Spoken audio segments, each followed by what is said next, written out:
د نن جمعه کې د رضاعت او د کشان د هغوی د بچپن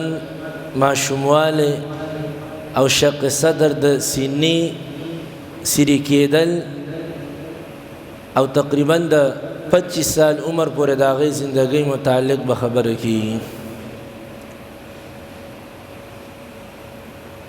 په عربو کې به چې کله ماشومان پیدا شو نو د هغوی دا ترتیب و چې هغوی به دا ماشومان خپلو علاقو کې نه اصول، یعنی دا د خارجي په حساب سره نو دوی به دا خپل ماشومان بانډو ته کلو ته به یې لیږل. د دې به طریقه دا وه چې د کلو نه به خلک راتله، د بانډو نه به خلک راتله، کال کې 2 پیره 3 پیره داسې ترتیب به یې جوړ کړو، زنانه به راتلې او دلته به ماشومان کتلو، بس بیا به یې ځان سره بوتلل. هغه زنانه به راتلې چې کوم به تازه ماشومان به د هغوی شوي ځان سره به دلته نه نور ماشومان بوتلل. دا څه دپاره د دې 2-3 فوایدو. یو دا چې دی دې کلو کې د عربي فصیحه زده کړي، ښکلې عربي زده کړي. دلته د مکې ته به بار نه خلک راتله د تجارت د حج دپاره د عمرو دپاره به راتله، نو که د ماشومان د مکې خلکو به ویل که دا ماشومان چېرته دلته دې خلکو سره خبرې اترې کوي نو بیا به د عربي د دې ګډه وډه شي. لکه نن مونږ ګورو زمونږ پښتو ده نو نیمه پښتو ده، نیمه پکې اردو ده، انګلیش الفاظ هم پکې استعمالو، ګډه وډه ده. نو دکه شان هغوی د دې ماشومانو د عربي ژبې صحیح کېدو دپاره دوی به د بانډو ته لیږل، کلو ته به یې لیږل. یوه زنانه به راتلې، دا ترتیب به د حلیمه سعدیه رضی الله تعالی عنها چې د رسول الله صلی الله علیه وسلم رضاعي مور ده، 3 ورځو پورې آمنه بنت وهب چې د رسول الله صلی الله علیه وسلم والده ده، 3 ورځې پورې دی او ثویبه کوم چې د ابي لهب آزاد کرده وینځه وه هغوی ورله پی ورکول. 3 ورځې بعد دی په خپله د حلیمه سعدیه رضی الله تعالی عنها بیان فرمایي چې مونږ د دغه نه را روان شو د بني سعد بن بکر علاقې نه، هلته نه مونږ را روان شو. مونږ سره دا واقعه په خپل کتابونه دغه کې نسبت هغې ته کېږي چې دا واقعه هغې په خپله بیان کړې ده د رسول الله صلی الله علیه وسلم رضاعي مور. چې مونږ هلته نه را روان شو مونږ تقریبا 10 یا داسې څه کم څه زیات زنانه وي مونږ سره. ما سره وایي یو خره وه کمزورې غوندې او یو ورسره اوښه وه، زما خاوند سره اوښه وه، ما سره خره وه، په دې باندې را روان وو. او په دې ورځو کې په دې علاقه کې ډېر زیات قحط و بارانونه هم نه و شوي، شینکۍ هم نه و، ډېر سخته ګرمي. او بس زما چې کوم بچی و هغې ته هم زما د سینې پی نه پوره کېده، مونږ د سره خوب هم نه برابرېدو، هغه ماشوم خوب نه شو کولی، پی نه و، خوراک نو نو پی چېرته نه راشي، په داسې په اوښه کې هم پی نه و. خو به هر حال مونږ را روان شو. په لاره کې به ما ته د خپلو ملګرو ویل، کومې زما ملګرې وې ما سره چې حلیمې ستا د وجې نه مونږ لیټ شو، ستا د وجې نه مونږ هغه خپل مقصد چې کوم دی هغې کې لګیا یو، لیټ کېږو. لوی سفر 500 کیلومیټر تقریبا مزل دی، زیات دی د دې نه. نو ستا د وجې نه مونږ لیټ کېږو. نو ما به ورته ویل چې زه څوک یم، زما دا سورلی چې دا کمزورې ده. به هر حال ما به هغه کوشش کولو چې دا زه تیزه کم روانو. مونږ را ورسېدو، د مکې ته را ورسېدو، خو د مکې سره داسې بار علاقه کې یو داسې ځای به یې کتو چې هلته د چا تګ راتګ زیات نه، هلته به دوی خیمه ولګوله. دا کومې زنانه به راتلې دوی به خیمه ولګوله، خپل سامان سورلی وغیره هلته به ودرول او بیا به دوی په دې مکه کې ګرځېدله. دوی کې به ګرځېدل چې دوی هغه ماشومان را پیدا کړي چې کوم ماشومان تازه پیدا شوي ځان سره یې بوځي، د دوی تربیت وکړي. بس مونږ خپل ټولې زنانه ګرځي، بس هم پکې ګرځېدم. دې کې د رسول الله صلی الله علیه وسلم په کور باندې ټولې زنانه راځي سره زما او مونږ واپس ځو. ولې چې دا د کم ماشومانو له پی ورکوي د هغوی د والدینو نه د دوی دا لالچ به چې دوی به مونږ له سره کړي، پیسې به مقرر نه وي، ځکه چې دا پی به دوی خرڅول نه چې مونږ د خپل د سینې پی خرڅو، خو اعزازیه به ولا هغوی ورکړو، دوی به م اکرام کولو، هغوی به م اکرام کولو، یعنې دوی به م ورسره احسان کولو د زنانو او هغه د مکې خلکو به م ورسره احسان کولو، یعنې دا پی به پرې خرڅول نه. بس هغوی به ورته ویل چې تاسو زما د بچو تربیت کوئ په دې وجه تاسو له موږ دا اکرام کوو دا پیسې درله درکوو. نو چې وبه یې کته چې دا یتیم ماشوم دی د ده خو څوک نشته، دا یتیم ماشوم دی د ده څوک نشته، پلار یې نشته، نو بس ټول به واپس شو. یعنې چې مور به موږ له سره کړو، د ده نیکه به سره پلار چې څومره بچي سره مینه کوي او څومره خرچې پې کوي نو دومره مور نشي کولی، طاقت ورسره نه وي او دومره پلار دومره نیکه هم نشي کولی. بس ټول به واپس شو. حتی چې بس د ماښام ټایم شو او شپه راغله، بس سهار له د دوی واپسي ده. اوس ټول چې څومره د دې ملګري دي ټولو ماشومان راغستي دو، دا دې سره ماشوم نشته، دا همداسې تشه توره راغله د حلیمه سعدیه، دا د پلار نوم یې ابو زویب د پلار نوم و. بس دا راغله همداسې خاوند ته وایي چېرې ما ته خو دا ښه خبره نه ښکاري چې زما د ملګرو سره به دا ماشومان وي، زه به تش لاس ځمه، زه به همداسې ځم، ما ته دا بهتره نه ښکاري، زه ځم ما یتیم ماشوم راوچتومه. چې څنګه زه لاړم او ما د آمنې نه دا ماشوم راوچت کو، دا محمد دا مې راوچت کو، او بس چې څنګه زه رالم د خپلې خیمې ته د خپلې ډیرې ته رالم، بس په دې لاره کې به زما په سینه کې پی راله،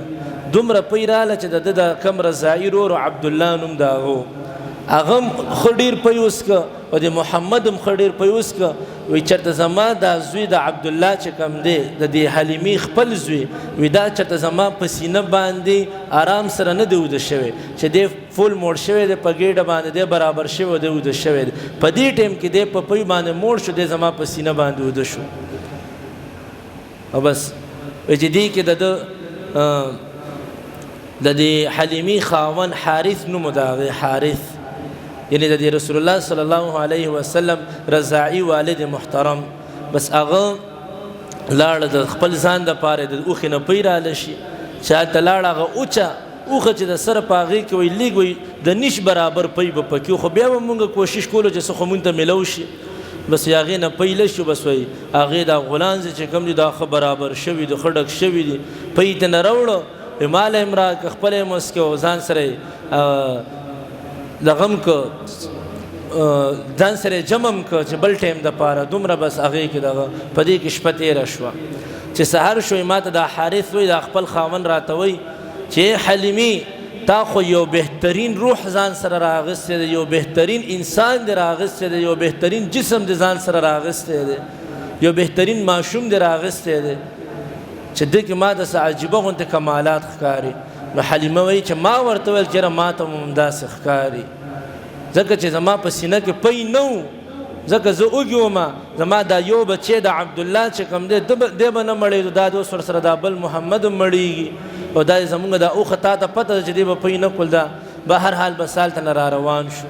چې را روان شو دی بني سعد ته را روان دي. اوس دا چې څنګه کېناسته په دې خپلې خرې باندې دا کېناسته را روانه د خره کې مستي راغله،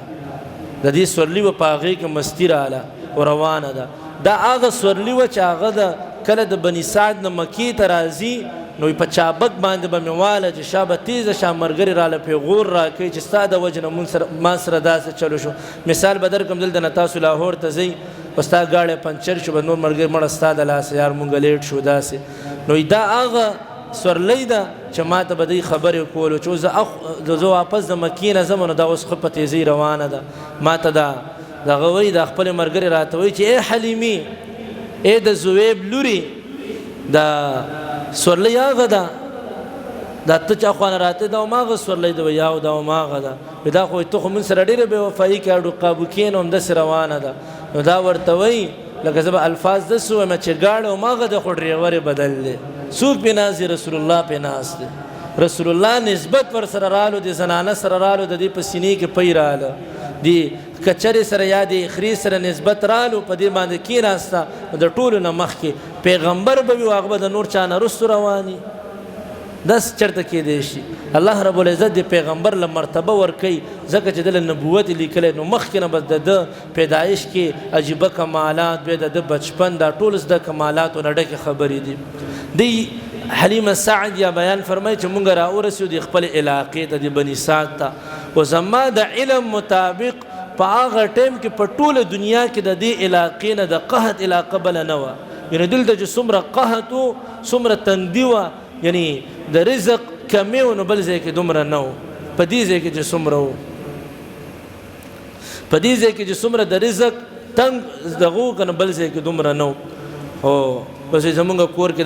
دا بس فراخي راغلی وه دا ترتیب و چیلۍ به ووتې بار ته زما د کور چې کومې چیلۍ وې شپونکو به ویستې هغه چیلۍ به وې چې یو قطره پی به پکې نه و و چې واپس به راغله نو ډک غولانځې به یې نیولي وو او بس بلکل ښه ډکې مړې به وې د علاقې خلکو چې وکته چې دا څه حساب دی ټول راغونډ شو خپلو شپونکو ته وایي چې زمونږ مزدورانو یا زمونږ شپونکو د حلیمې چیلۍ چې کوم ځای کې د هغه شپونکې سړی هغه ځای ته لاړ شئ مونږ خو ماغه ځای ته ځو هغې سره یو ځای چیلۍ دغه کېږي خو دلته رسول الله په دې کور کې موجود دی نو د هغه د وجې نه دا چیلۍ ښه مړې او ښه ډکې راځي دا ترتیب روانو 2 کالو پورې دا خوشحالي او دا کلاواله د رزق دا په ما باندې وی جاري و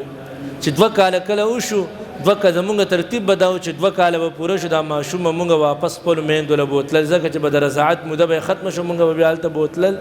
د پیس کلو چې کومه موده وه دا 2 کاله بس دا به بس اوس کل به مو بوتلل بس ما وایي د خپل خاوند ته د حارث ته مې وویل چې راځه چې ځو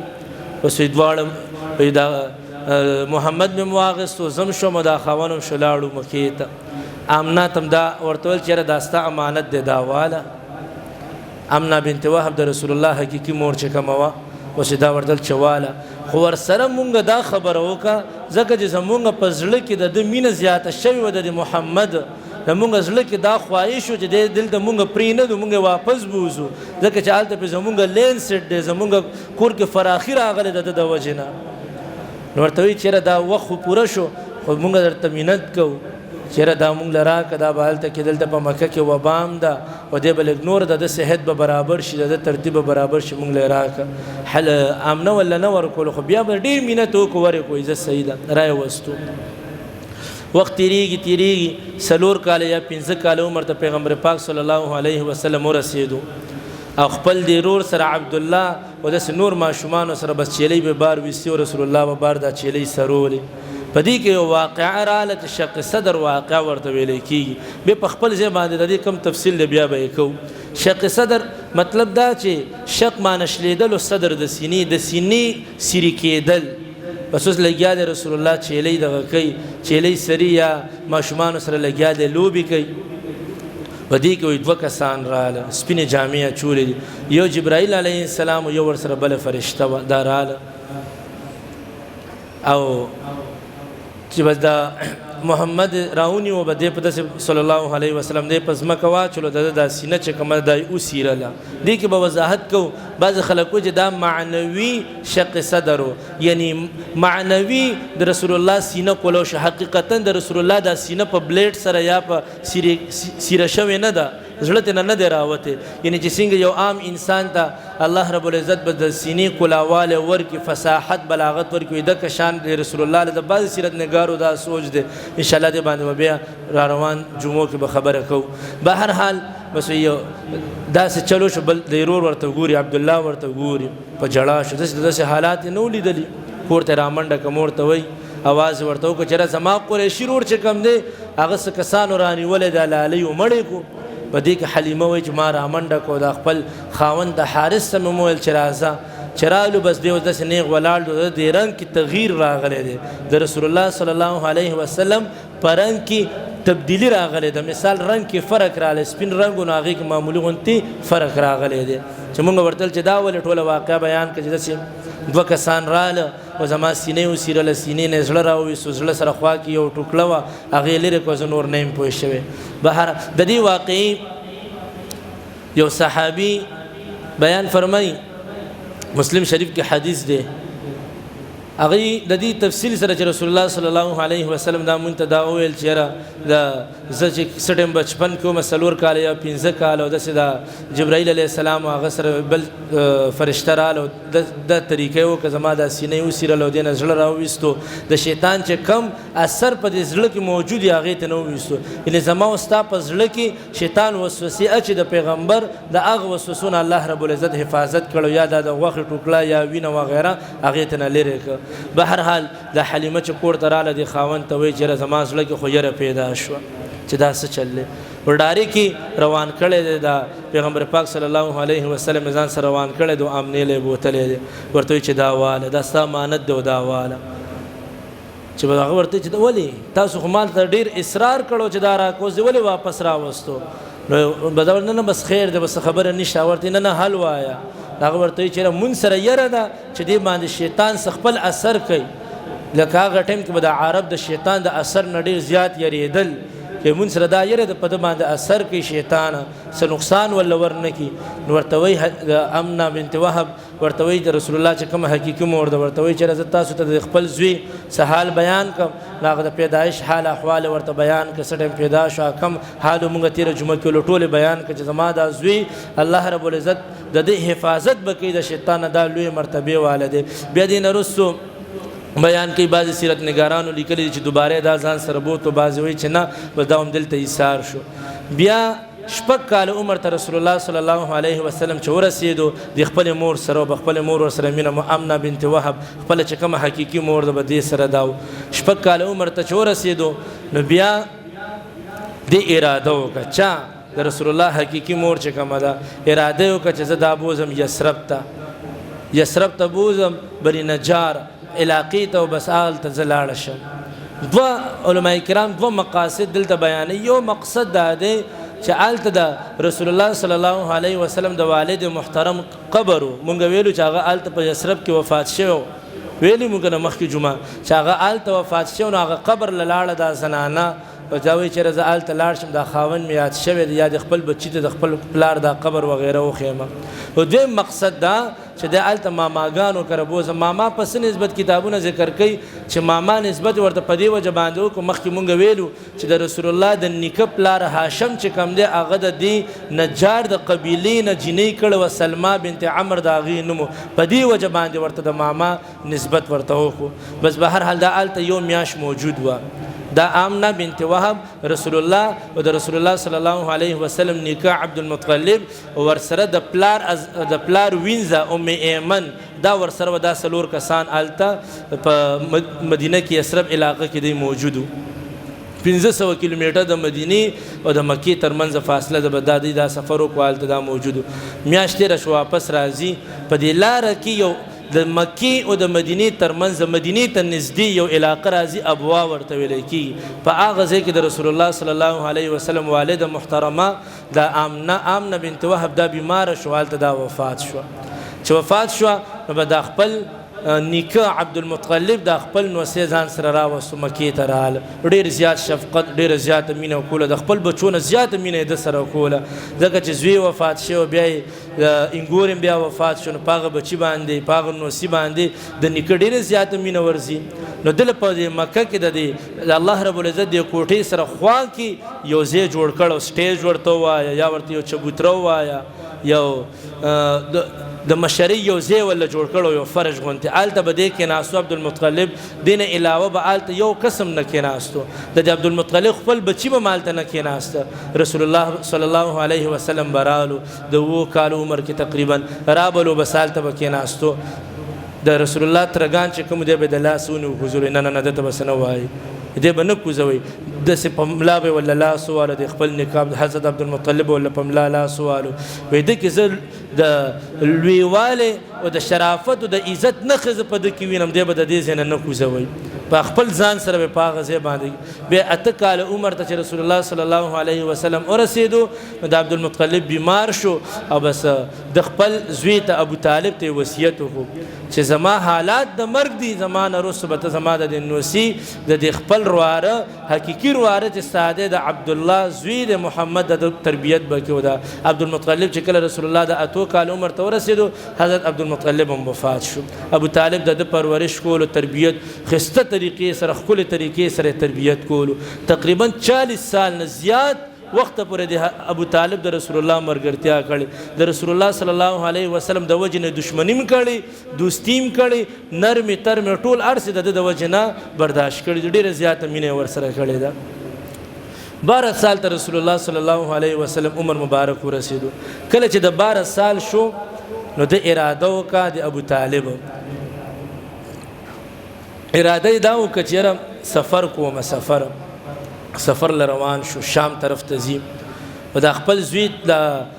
پیغمبر پاک صلی الله علیه وسلم د ورواره ته وایي چې سخت ګرمي وي سفر خو ډیر سخت مشقت وي پیدل سفر دي 100 کیلومتر او څومره ورځې سفر په میاشتو سفري ته مزه مونږ سره رسول الله صلی الله علیه وسلم خفغان کول چې نه زه به تا سره ځم بس هغه وویل چې زما د الله په ذات باندې قسم وي چې زه به تا یوازې تا به ځان نه جدا نه کړم یا دا الفاظ یا د دې الفاظ مشابه نور الفاظ ویل د مینې محبت الفاظ ویل تا به زه ځان نه جدا کوم د ځان سره روان کړو د شام سره جوخ یو علاقه راځي بصرا ورته ویل کېږي بصرا د شام ته لار رسېدلی نه د لاره کې یو علاقه د بصرا ورته وایي هلته یو عیسایي راهب د عیسایانو مشر خپل نوم جرجیسو او په بحیره باندې مشهور بحیره خپل نوم جرجیس بحیره باندې مشهور په خپل کم د هغې زیو د عبادتګاه بس هغې کې دی دننه پټ ناسو عبادت به یې کولو چې کله دغه راله د قافله راله هغه بس بار راووتو خپل خادمانو ته وایي چې ربه دې قافلې له تاسو روټۍ برابره کوي او دې له انتظام وکوي خپل خادمان هم پریشانه دي چې دی خو څو کاله دی دغه نه دی راوتی دا قافلې والا خو بار تلي راغلی دی نه دی راوتی نن ولا روټۍ کوي چې داسې حساب دی روټۍ وکړو د قافلې والا ته چې ټول دننه راشي چې یو کسب هم نه پاتې که غلام دی که آزاد دی که یتیم دی که امیر دی چې څه شی دی بس ټول به دننه راځي که غریب دی که مالدار ټول به دننه راځي بس ټول یې راوسته خپل مهمانګاه ته یې راوسته کېناسته داسې نظر کچي دې کې تاسو خو څوک پریښي نه دي ورته نه وایي څوک هم پریښي دي اواز ورته وکړو د قافلې نه یو کس یا یو ماشوم د محمد نوم یې د هغه مونږ هلته پرېښی وړوکی ماشوم زمونږ چې کوم سورلي وغیره د سامان دی هغې ته ناست دی هغه م راوله چې هغه رالو هغه ته داسې ګوري پیغمبر پاک صلی الله علیه وسلم ته داسې ګوري نو ورته وایي چې بس دا رحمت للعالمین دی ابو طالب ورته تا ته څه پته چې رحمت للعالمین دی وایي چې تاسو څه ټایم راتلی د دې غر نه راکوزېدئ نو داسې یو کاڼی نه و داسې یو ونه نه وه چې ده ته سجده نه وکړې تاسو چې راتلی یو کاڼی داسې نه و یو ونه داسې نه وه چې ده ته سجده نه وکړې و دا ونې و دا کاڼي د پیغمبر نه علاوه بل چا ته سجده نه کوي پوه شي په خبره په دې وجه باندې بیا ورته چې مخکې کتابونو کې د څه نشانات دي رسول الله صلی الله علیه وسلم له قسم ورکړو چې ستا د په لات عزا باندې قسم وي چې تا سره کم حالات ته کم خوب وي نو ستا کم ژوند هغه به ماتوي نو دی ورته وایي چې په دې باندې زه قطعا قسم نه کوم په دنیا کې زه د چا نه زیات نفرت نه کوم د لات عزا نه چې زه څومره نفرت کوم نو دی معلومول هغه ته پته وه هغه د مخکیني کتابونو عالم و پوه خدای معلومولو د رسول الله صلی الله علیه وسلم امتحان اخیستو چې دا حقیقي هغه پیغمبر دی چې څه نشانیان پکې راغلي چې نور پکې ماته معلوم شي بیا چې ورته وایي چې ساده الله په ذات باندې قسمي ته ماته هغه حال ووایه نو بیا هغه ټولې خبرې اترې سوال جواب کوم شو هغه نو د ابو طالب ورته وایي چې تا ته څنګه پته ولګېده نو ده ورته دا واقع دویم ورته دا وویل چې د ده په املا باندې شاته مهر د نبوت لګېدلی دی زموږ کتابونو کې دا و چې د پیغمبر به راځي آخري پیغمبر د هغه نشاني به دی چې د هغه د زړه شاته طرف ته به دلته مهر لګېدلی بعضې صحابه بیا د هغې نه تعبیر کړی دی چا چې لیدلی دی چېرې دا د انډې په شانتې و یا دا د سیو په شانتې وغیره داسې غوښه و په دې باندې داسې تور تور ټاکې ویښته ورسره هم و دا ټولو نو بس ده ورته وویل د راهب ورته وویل د بحیره چې ته د ده څه زه پلار یم نه پلار یې نه یې رښتیا وایه ته څه زه پلار یم نه پلار یې نه مونږ چې څومره معلومه ده نو مونږ ته دا معلومه شوې ده په کتابونو کې چې آخري پیغمبر به په مکه کې پیدا کېږي او هغه د پیدایش نه مخکې به د هغه پلار وفات کېږي هغه به یتیم وي ده کې ټولې نشانیانې موجود یعنې دا نشاني به پکې هم وي د پلار به نه رښتیا وایه څه وایي زه ترې یم وایي ښه داسې چلو که چې ته مخکې شام ته مه ځه هلته یهودیان دي که څنګه ماته علم حاصل شو د ده چې دا پیغمبر دی که هغوی ته پته ولګه چې بني اسماعیل کې دا پیغمبر راغلی دی او زمونږ د قبیلې نه دا تلی دی بني اسماعیل ته دا درجه میلو شو دا مرتبه ورته میلو شو دا سعادت میلو شو نو دی به قتل کړي دله به نقصان ورکړي نو بیا خو سفر دو به دی واپس څنګه راځي د ابو طالب ځان سره سوچ یو څو غلامانو یو څو کسانو ته حواله کړو دا رسول الله مکې ته واپس راوستو هلته یې بونتلو کله چې بیا د ابو طالب رالو د دغه نه د مکې نه رالو دلته یو بله واقعه بیا وشوه دلته به د فراست والا خلک به راتلو هوښیار خلک به د مکې ته راتله او بس خلکو ته به ویل چې زوی به ورته وخوله د زوی باره کې راته ووایه دا څنګه دی یاره دا به نوکر کېږي دا به تاجر کېږي دا به د دې قوم مشر کېږي دا څنګه دی هلکه دا به بدماش وي دا به دومره عمر کې وفات کېږي بس د هغه خلکو په دې باندې یعنی جادوګر غونته ورته ووایه د هغه خلکو په دې باندې بس یقین په دې باندې عقیده یعنی نن سبا چې ډاکټران مریض ته وګوري بس ورته یې هلکه ته دا بیمار ته دا بیمار به دقه شان به هغوی څنګه پې مونږ یقین کوو چې دا پوهې سړی دی دقه شان به د فراست والا خلکو باندې دی یقین کولو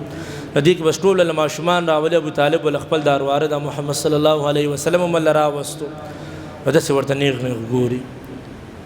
بس دا ابو طالب چې کوم دی ویریږي چې دا اوس دې څه کوي د سترګو نظر کې زما دارواره وایي که څه چل دی بس هغه اخوا څه خیال د دې فراست والا کس د هوښیار کس چې بس خیال اخوا دې خوا شو بس دې ته نه روان کو دې ته نه را روان کو پټې ته نظر راوستو چې واپس دې خوا وکتل څه شو ماشوم عادل دوست ناسو څه شو خلکو ورته ویل چې بس هغه لاړو بار بار یې د راوستو دغو کورای نه وستو والله وایي ده کې نشانیان د پیغمبرتوب د لوی شرافت نشانیان په ده کې موجود دي یعنی د رسول الله صلی الله علیه وسلم دا نبوت ډایرک هغه دعوه نه ده کړې چې بس 40 کالو شو دعوه یې وکړه هغې نه مخکې ماشوموالی د هغه د نبوت هغه صلاحیت پکې موجود و د نبوت هغه نشانیان موجود وي د هغه بچپن کې د هغه چې څومره عمر راتلو حتی چې یهودیانو ته هم دا پته وه د هغه ټایم بادشاهانو ته هم پته وه عیسایانو ته مشرکانو ته ټولو ته دا پته وه چې د کې کمالات موجود دي څنګه قرآن کې راځي چې دا اهلی کتاب ته داسې پیژني چې داسې خپل بچي هم نه پیژني الذین آتیناهم الکتاب یعرفون ابناءهم داسې آیات دی چې دوی د خپل بچي هم داسې نه پیژني څنګه چې تا پرېښو تا سره دا نفرت دی د حسد د وجې نه کوي الله علیه وسلم به زندګي داسې تېرېده او بس د دې نه وروستو تقریبا 25 سال پورې هغه به دا ګډې بیزې بس په لږو پیسو باندې د خلکو به یې دا سرول دا ترتیب به یې کولو 25 سال عمر ته ورسېدو بیا د حضرت خدیجه رضی الله تعالی عنها د هغې مال یوړو سفر یې وکړو بیا انشاءالله وروستو کومه واقعه ده آینده جمعه به وایو واخر دعوانا ان الحمد لله رب العالمین